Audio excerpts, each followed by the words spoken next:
qu'il veut. Continue. Voilà. Bon là on comprend pas trop.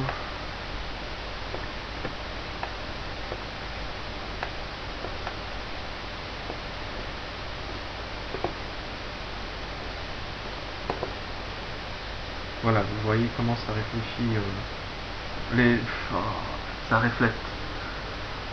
Oula, je suis fatigué moi. Si on met ça, si on choisit un gris très clair,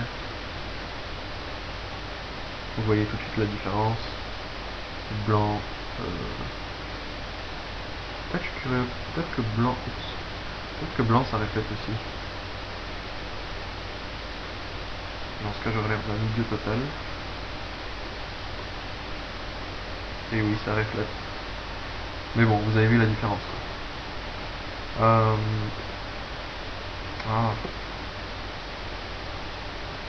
Donc on va remettre. Nous on veut une vitre. Donc on va chercher un petit bleu gris comme ça. Un bleu très pâle. Grisâtre. Assez réfléchissant. Voilà, je crois pas que c'est la couleur idéale, mais bon, c'est juste pour vous montrer. Ça, c'est plus un mur. Allez, on va le laisser comme ça, pour le fun. Opacité, on va réduire l'opacité cette fois-ci. 25. Et aussi le taux de réflexion. Je vais le mettre. Donc une vitre réelle c'est 15 à peu près. Ça dépend de votre éclairage et au fur et à mesure que vous travaillez, vous faites des rendus et vous modifiez les paramètres. Donc là c'est vraiment un truc qu'il faut régler à la fin ou bien si vous voulez voir votre travail progresser, c'est à vous de voir. Donc on va voir ce que ça donne ici. Voilà, donc c'est à peu près une vitre.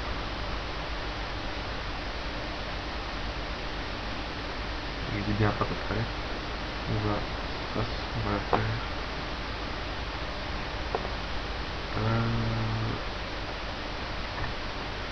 comme les autres.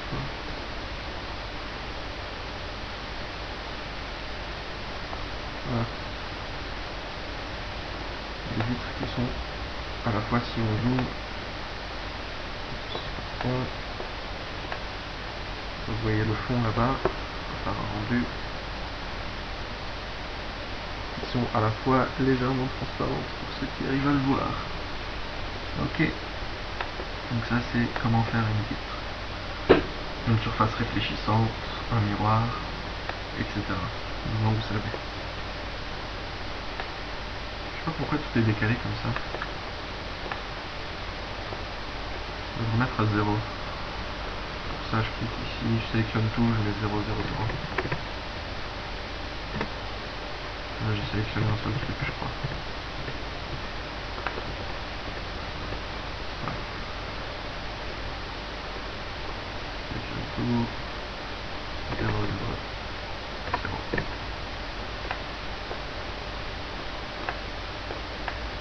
Là j'ai des restes de plans.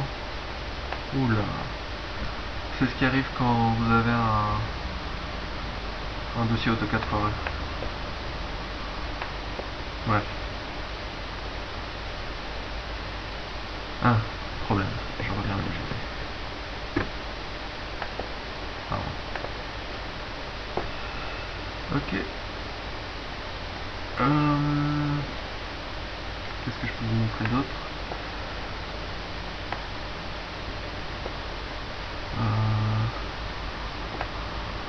Oui, donc si par exemple, j'enlève ce plan parce qu'il m'énerve.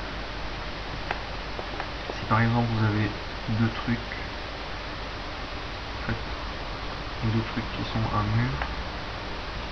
Encore, hein, vous pouvez faire un mur juste en créant des boîtes, en activant l'accrochage, vous accrochez là-dessus et vous entrez la hauteur de votre mur là-dessus.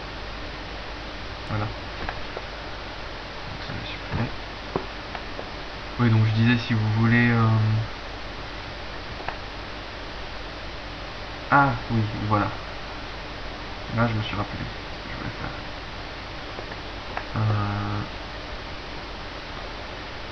Ça, je vais appliquer un bête matériau. Ok, ça pareil. Voilà.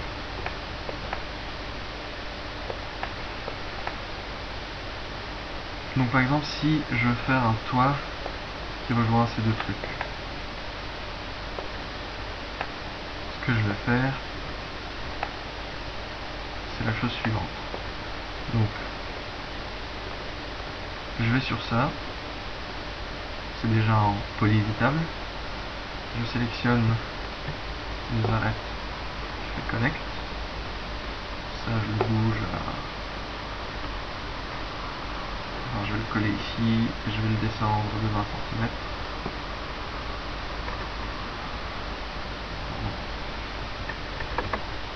Voilà. Pareil pour lui.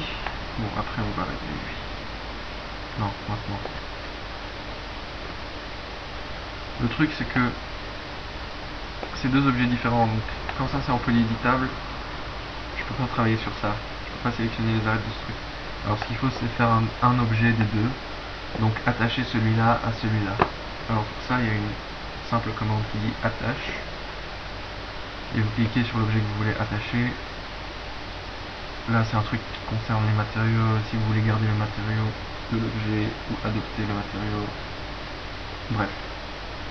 Vous pouvez toujours changer par la suite. Et donc maintenant, je peux travailler sur ça aussi, comme polyéditable. Connect. Je fais la même chose. Moins 20.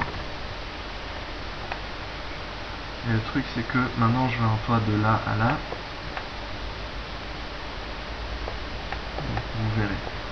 Alors ce que je vais faire c'est que je connecte ces deux trucs là. Ok, par une arête, un segment, que je vais déplacer selon Y, pour venir l'accrocher à ce niveau. Donc, vous voyez qu'il arrive ici. Pareil pour ces deux segments. Donc au fait c'est juste du chipotage. Quand je travaille en 3D, la plupart du temps, je le passe à me demander comment je vais faire pour faire telle ou telle chose. Donc je mets une demi-heure à trouver la solution et ensuite je le fais en 2-3 minutes. Voilà, alors maintenant j'ai tout qui est aligné, ces deux faces qui sont les mêmes et qui se font face. Aha. Je vais les sélectionner. Donc en fait il y a deux méthodes. Soit je les sélectionne toutes les deux et il y a une commande ici qui dit bridge, c'est-à-dire pont, et qui crée un pont. Hein. Bien sûr ce truc n'est pas à la bonne hauteur mais on s'en fout. Vous voyez bien que c'est très droit et tout. Soit je peux bêtement